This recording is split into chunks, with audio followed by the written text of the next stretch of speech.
দুই জায়গায় থুতু ফেললে জীবনে বিপদে পড়বেন এবং কি এই থুতু কিয়ামতে আপনার কপালে আল্লাহ মেখে দিবেন। মারাত্মক একটা বিষয়। আমরা কিন্তু অনেকেই এটা জানি না। এই যে আমরা থুতু ফেলি, অনেকেই এই ভুলটা করে। এই দুই জায়গার ব্যাপারে রাসূল সাল্লাল্লাহু আলাইহি হাদিসে নিষেধ করেছেন, তার মধ্যে একটা রাসূল সাল্লাল্লাহু আলাইহি সিরিয়াসলি নিষেধ করেছেন। প্রথম সেটা হচ্ছে কিবলার দিকে থুতু ফেলা। আমরা অনেক সময় থুতু যে ফেলি, আপনি কখনো বুঝে শুনে কখনো এটা করবেন না যে কিবলার দিকে, যেদিকে আমাদের কিবলা কাবা, আমাদের দেশে তো পশ্চিম দিক, এদিকে আপনি থুতু ফেলবেন না। এটা কিন্তু মারাত্মক বিষয়। এবং কি আল্লাহর হাবিব সাল্লাল্লাহু আলাইহি ওয়াসাল্লাম জানিয়েছেন, কিবলার দিকে যারা থুতু ফেলে ইচ্ছা করে, এই সমস্ত ব্যক্তিদেরকে আল্লাহ রাব্বুল আলামিন কিয়ামতের এই কঠিন ময়দানে এই থুতুগুলা তার কপালে উঠিয়ে দিবেন, কপালের মধ্যে মেখে দিবেন থুতুগুলা। এটাই হবে তার শাস্তি, মারাত্মক কিয়ামত অপমানজনক একটা শাস্তি, যে কিবলার দিকে সে থুতু ফেলেছে।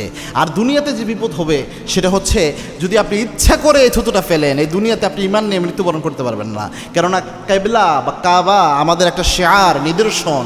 এটার দিকে আমরা নামাজ পড়ি।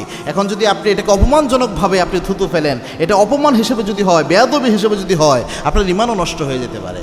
দুই নাম্বার হচ্ছে, আরেকটা জায়গায় থুতু ফেলা নিষেধ, সেটা হচ্ছে আপনার মসজিদের মধ্যে। মসজিদে অনেকে রয়েছে, মসজিদে নামাজ পড়তে যায়, মসজিদের মধ্যে দেখবেন যেখানে সেখানে থুতু ফেলে, নোংরাভাবে থুতু ফেলে, পাশের মুসল্লিদের কষ্ট হয়। জানালা দিয়ে প্রায় সময় একটু পর পর থুতু ফেলে, ওই থুতু ছিটা উড়ে এসে আরেকজন মুসল্লির গায়ে পড়তেছে। এটা মারাত্মক নিষেধ, এটা মারাত্মক বেয়াদবি, আদবের খেলাফ।